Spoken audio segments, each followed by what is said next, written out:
السلام علیکم۔ اس میں ہم حضرت ہود علیہ السلام کی قوم کا واقعہ بیان کریں گے۔ سورہ ہود آیت 50۔ اعوذ باللہ من الشیطان الرجیم، بسم اللہ الرحمن الرحیم۔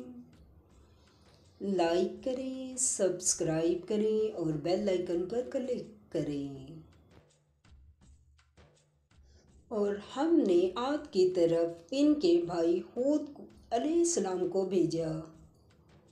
انہوں نے کہا کہ میری قوم خدا ہی کی عبادت کرو، اس کے سوا تمہارا کوئی معبود نہیں، تم شرک کر کے خدا پر محض بہتان باندھتے ہو۔ سورہ ہود آیت نمبر 51۔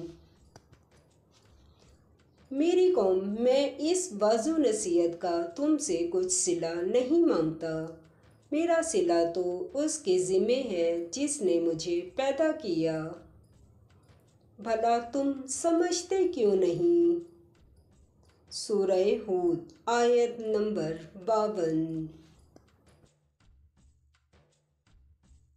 اور اے قوم، اپنے پروردگار سے بخشش مانگو، پھر اس کے آگے توبہ کرو، وہ تم پر آسمان سے موسلادھار مینہ برسائے اور تمہاری طاقت بڑھائے گا، اور دیکھو گناہ گار بن کر روگردانی نہ کرو۔ سورہ ہود آیت نمبر 53۔